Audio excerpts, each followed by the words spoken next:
Traore signed the land reform order and felt the air in the capital change. Not because of the ink, because of what the ink threatened. From that moment on, strategic land would no longer be sold off through quiet contracts and long leases that looked legal on paper but functioned like slow-motion seizure. No more deals that turned farmland into private empires while villages stayed hungry. No more signatures that transferred the future to people who never touched the soil.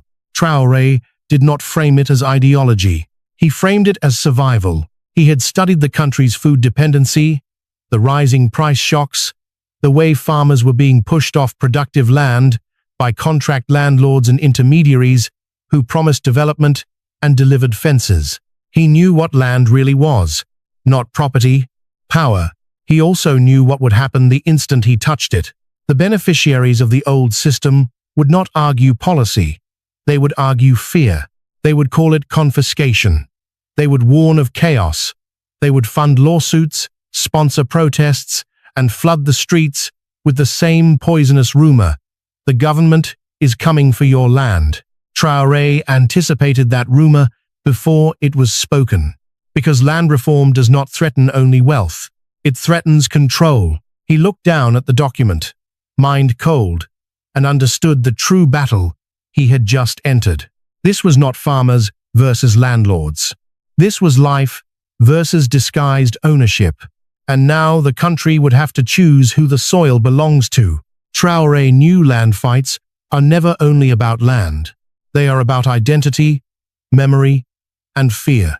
A family can survive a bad season. A family can survive a price spike. But when a family loses its plot, it loses the one asset that can regenerate itself. Land is not just food. It is dignity. It is inheritance. It is leverage.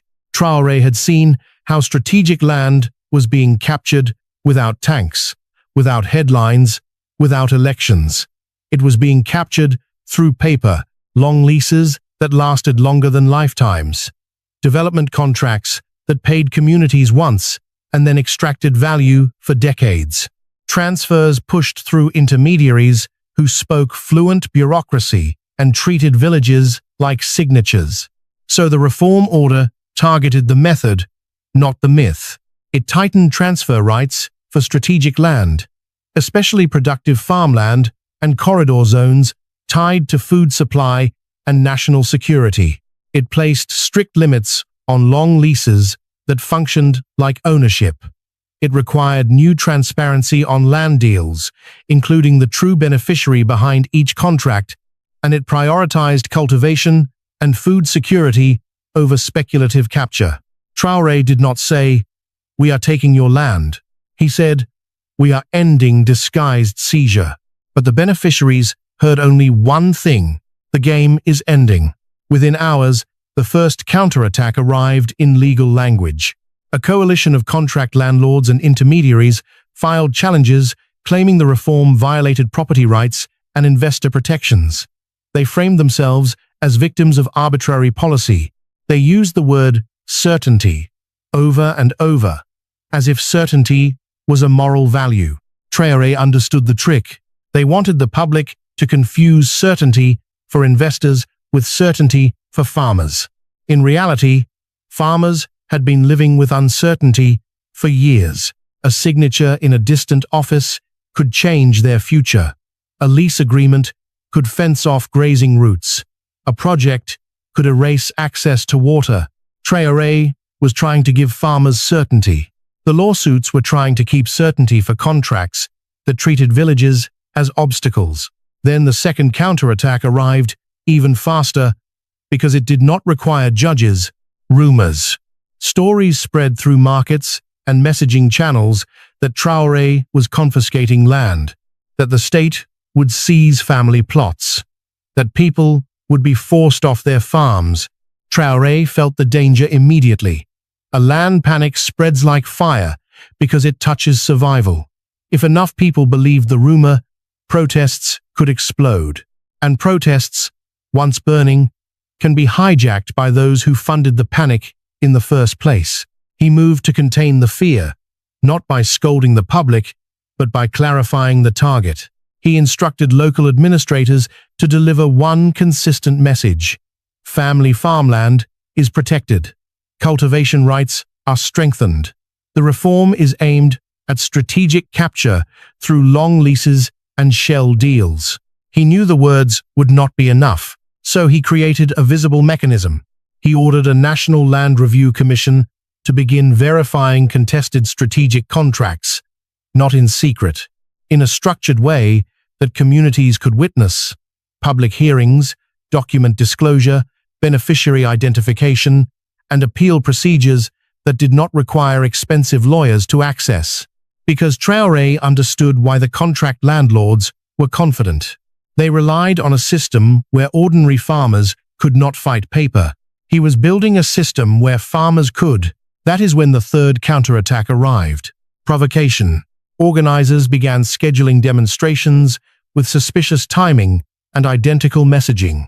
Some were real farmers with real anxiety, but in the crowd were also hired voices, pushing violence, pushing confrontation, pushing the kind of images that travel internationally.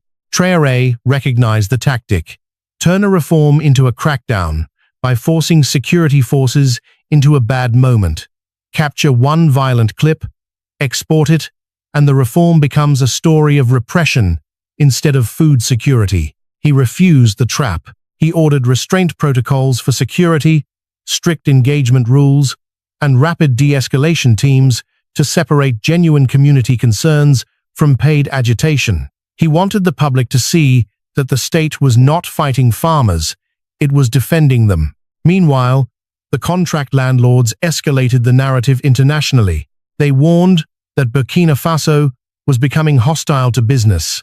They claimed property rights were collapsing. They tried to trigger investor panic so that the reform would be blamed for economic instability. Traore's response was the same disciplined distinction again. We welcome investment that builds local food capacity and respects community rights. We reject capture that fences off the future. That line forced a simple question into the open. If an investor needs secrecy and lifetime leases to profit, what exactly is being invested in? Traore then pushed the reform deeper into implementation.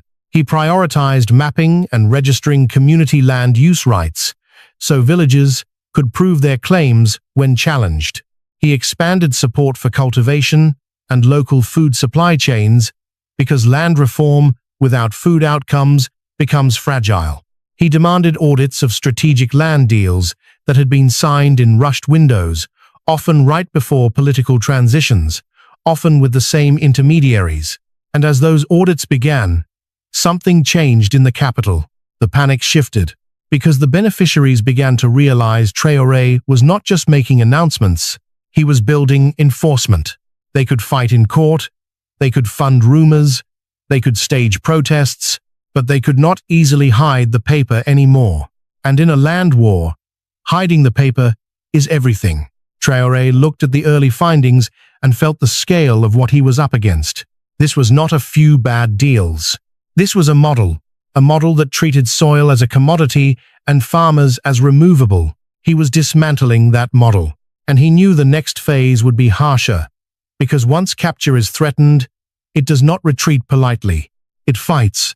Traore watched the panic narrative evolve the way a soldier watches an enemy adjust tactics. At first it was rumor, scattered and messy. Then it became messaging, polished and synchronized. The same phrases appeared in different towns, as if a script was being distributed. People who had never attended meetings suddenly spoke with the same legal vocabulary. The word confiscation repeated like a drumbeat, designed to trigger fear before facts could arrive. Traore understood what was happening. The beneficiaries of capture were trying to weaponize ordinary farmers against reform, not because they cared about farmers, because farmers were the perfect shield.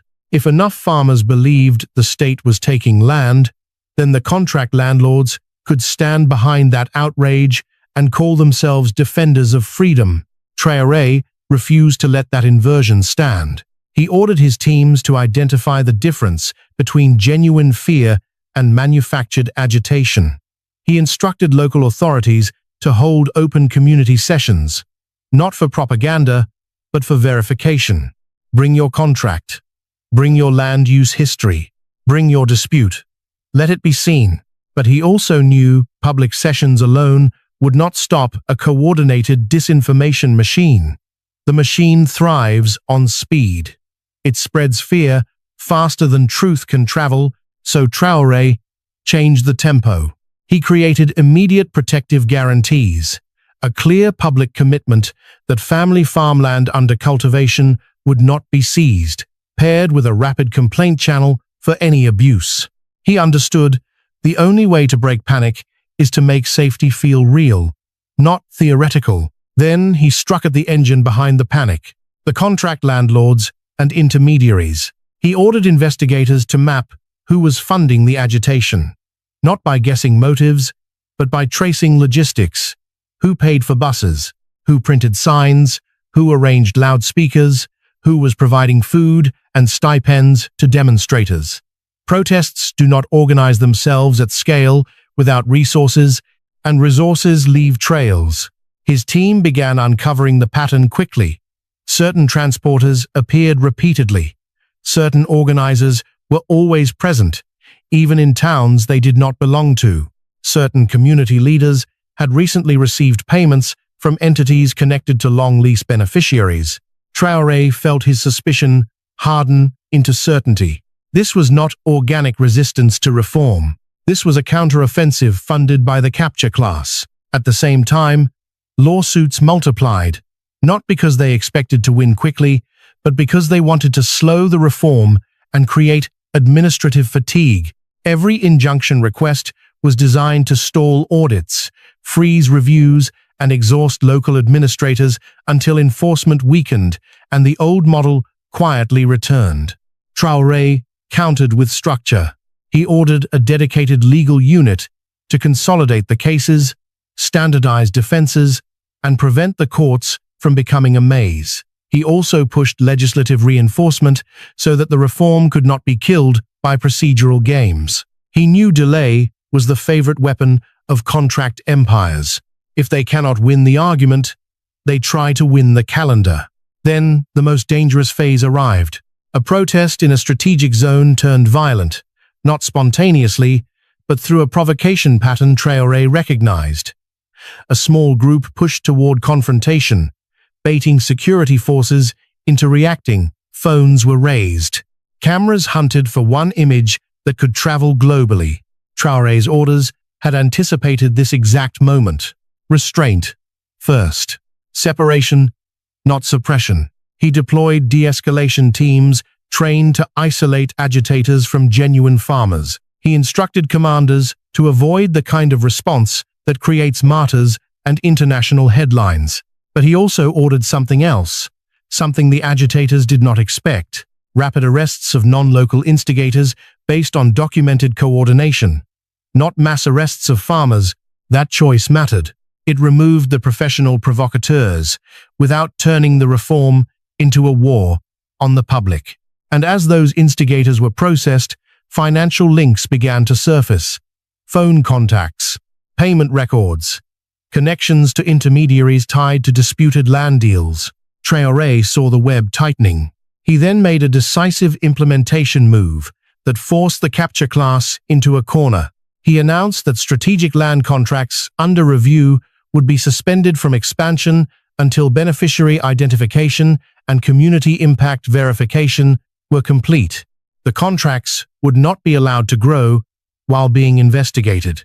No new fencing, no new displacement, no new lease transfers. The capture class panicked because expansion is how their power becomes irreversible.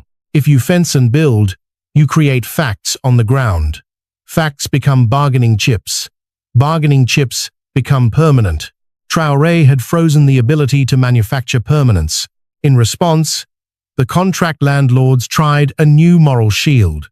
They claimed the reform would harm food production by discouraging investment. They argued that big projects bring development.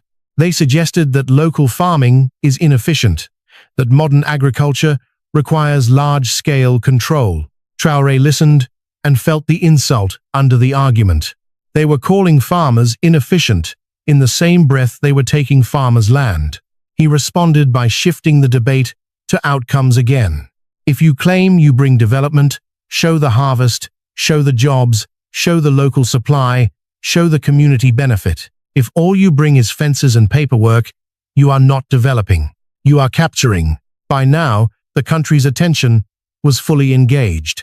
Villagers watched the hearings. Farmers began bringing documents forward. Some communities discovered contracts they had never truly understood. Others realized signatures had been obtained through intermediaries with promises that were never kept. Traore saw something powerful rising beneath the chaos. Clarity. Not everyone agreed with him, but more people understood the battlefield now. This was not a fight about ideology. It was a fight about who gets to hold the soil, and Traore knew the final phase would decide everything. Would the reform become a permanent protection, or would the capture class succeed in turning fear into reversal? Traore knew the reform would only survive if it produced one thing the capture class could not argue with: proof. Not speeches, not intentions, not slogans. Proof that the old land model was not development, but disguised ownership designed to outlive governments.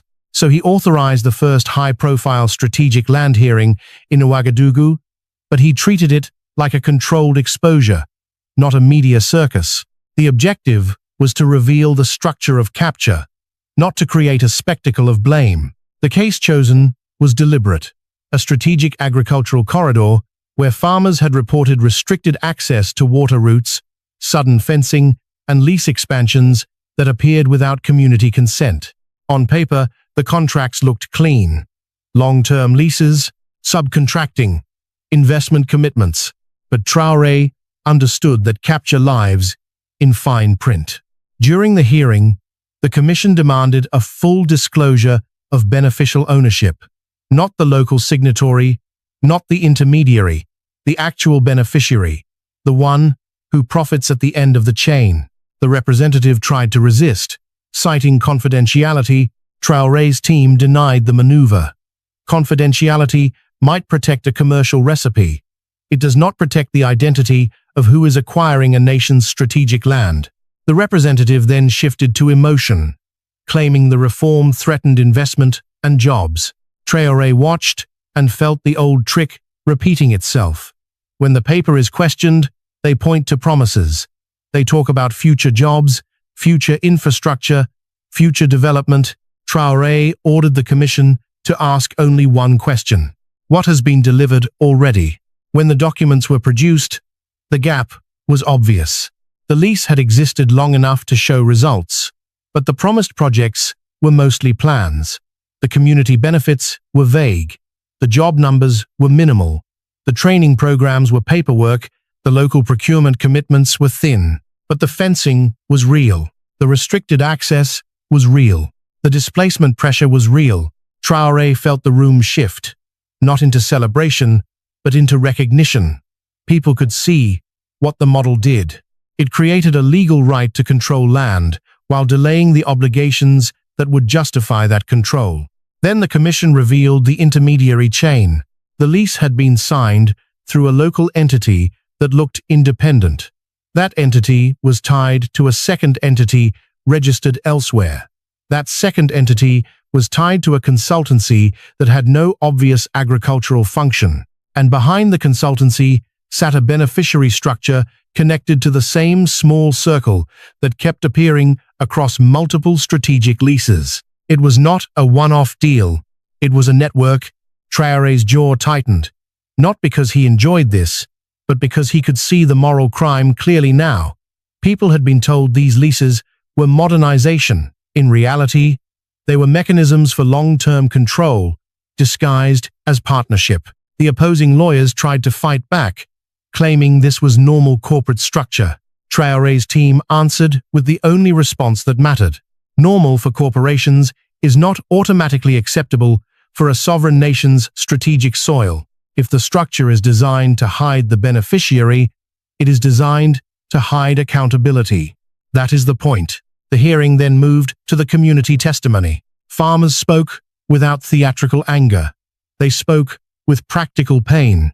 A route to water that had been used for generations now blocked. Fields reduced. Grazing paths narrowed. Promises of compensation delayed. Local officials pressured to sign clarifications they did not understand. Traore listened and felt something bitter in his chest. This was how capture works. It does not arrive as an invasion. It arrives as a contract that slowly changes what is possible for ordinary people. Then, Traore made the decisive enforcement announcement. Strategic leases that function as ownership without verified community benefit would be restructured. Expansions would be halted until obligations were delivered. Beneficial ownership disclosure would be mandatory. Any contract obtained through deception or coercion would be subject to cancellation. The capture class reacted immediately. They warned of lawsuits.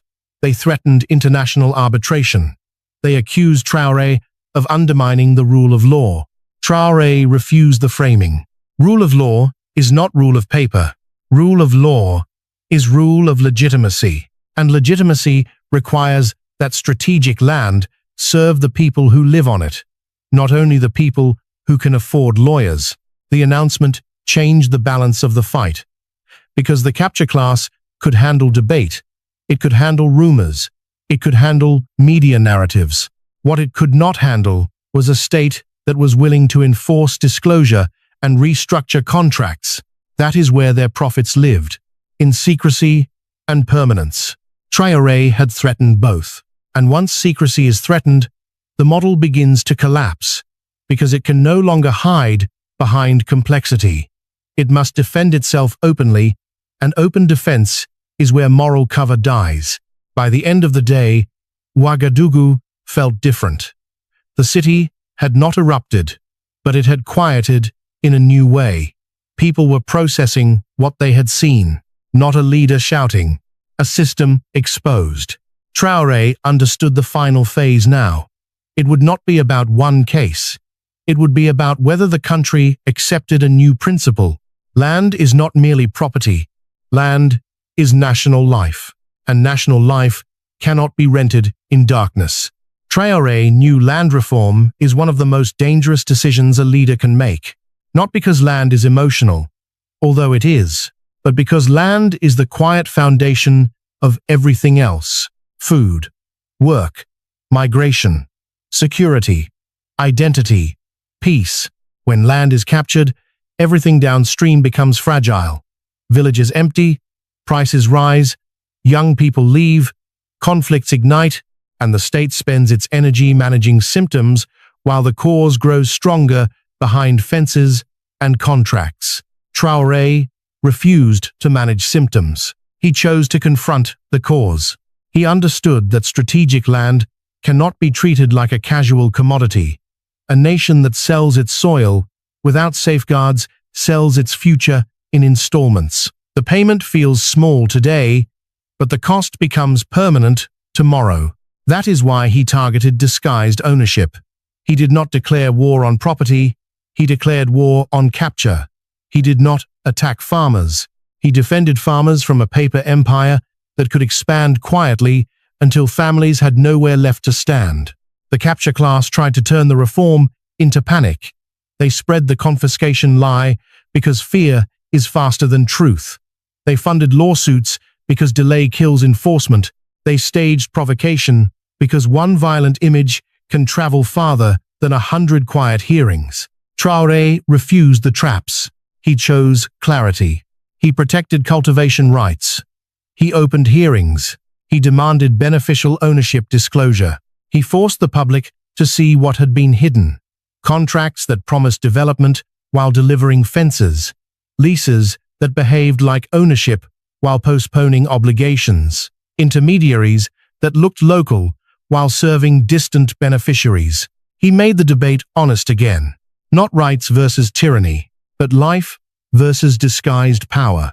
Because for a farmer, land is not an abstract asset. It is the difference between feeding children and watching them go hungry.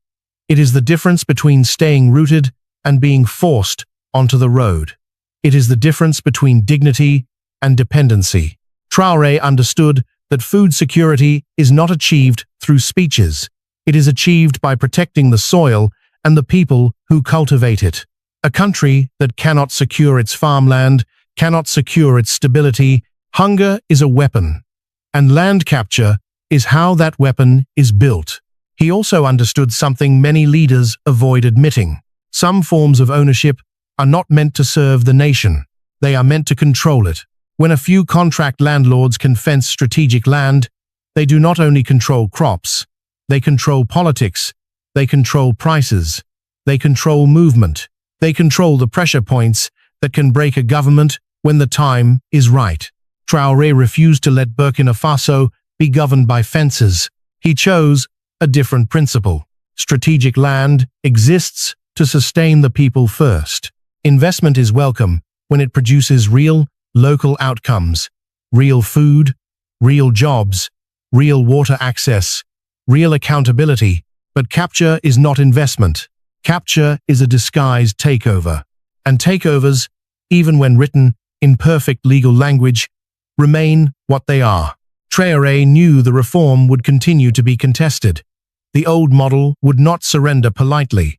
People who profited from darkness would keep trying to manufacture fear, but he also knew that once a country sees the mechanism, it becomes harder to hide it again. That is what the hearings achieved. They did not only change contracts, they changed what people will tolerate. In the end, this was never just a policy fight. It was a decision about what kind of nation Burkina Faso would be.